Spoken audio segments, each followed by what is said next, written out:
Hi, it's Miss Whisner. I'm going to read to you today Ada Twist, Scientist. Ada Twist, Scientist. Ada Marie, said not a word till the day she turned 3. She bounced in her crib and looked all around, observing the world but not making a sound. She learned how to climb and made her big break with a trail of chaos left in her wake. She ran through the day chasing each sound in sight and didn't slow down till she conked out at night.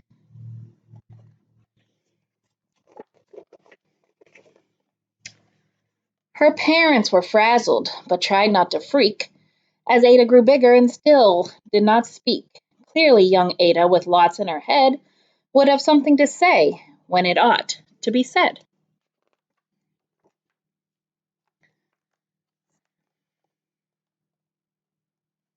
That's just what happened when Ada turned 3. She tore through the house on a fact finding spree and climbed up the clock just as high as she could. Her parents yelled, "Stop!" as all parents would. Ada's chin quivered, but she did not cry. She took a deep breath and she simply asked, "Why?"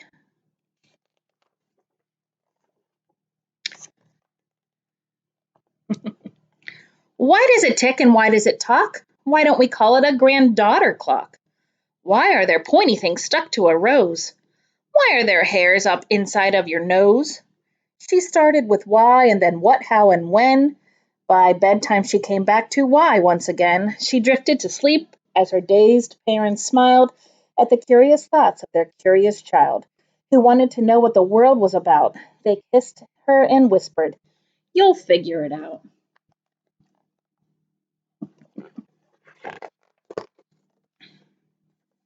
Her parents kept up with their high flying kid, whose questions and chaos both grew as she did.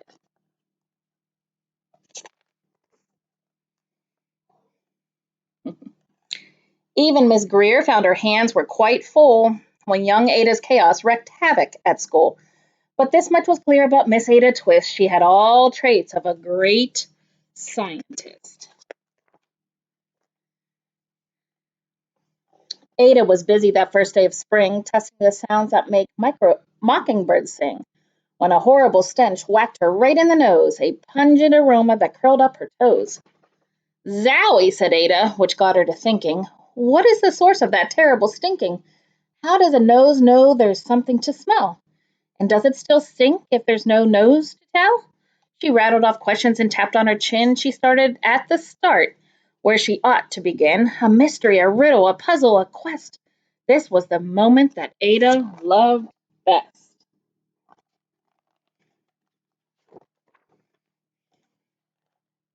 There she is. Ada did research to learn all she could of smelling and smells, both the stinky and good. One hypothesis Ada thought could be true: the terrible stink came from Dad's cabbage stew. She tested and tested, but soon Ada knew it was time to come up with hypothesis 2. Then zowie, the stink struck again, just like that. Hypothesis 2: it's caused by the cat. The cat couldn't make such a stink on its own. It needed perfume and some fancy cologne. So young Ada tested. The test was a flop.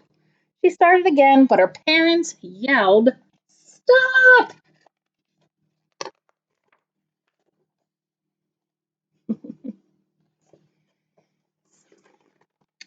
Ada Marie, to the thinking chair now by the time we count 3. "Enough," said her mother. "That's it," said her dad. Her parents were frustrated, frazzled, and mad. "Why?" Ada questioned. Her mother said, "No." "What?" Ada queried. Her father said, "Go.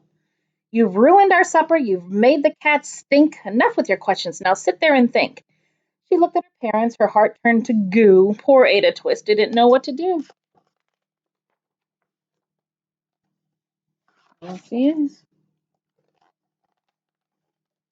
She sat all alone by herself in the hall, and Ada once more could say nothing at all.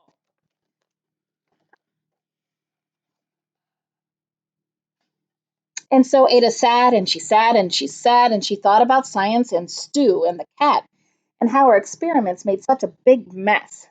Does it have to be so? Is that part of success? Are messes a problem? And while she was thinking, what was the source of that terrible thinking? Ada Marie did what scientists do. She asked a small question and then she asked two. And each of those led to her three questions more, and some of those questions resulted in four. As Ada got thinking, she really dug in. She scribbled her questions and tapped on her chin. She started at why and then what, how, and when.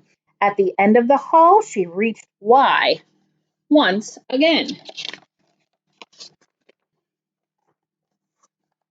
Oh my goodness. Her parents calmed down and they came back to talk. They looked at the hallway and just had to gawk. No patch of bare paint could be seen on the wall. The thinking chair now was the great thinking hall. They watched their young daughter and sighed. As they did, what would they do with this curious kid who wanted to know what the world was about? They smiled and whispered, "We'll figure it out."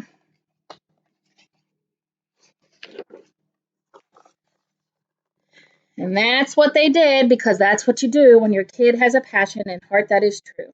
They made their they remade their world. Now they're all in the act of helping young Ada sort fiction from fact.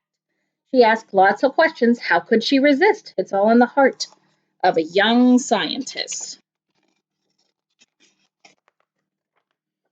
And as for that smell, what can Ada Twist do but learn all she can with her friends in grade 2? Will they discover the stink that curls toes? Well, that is the question, and someday, who knows?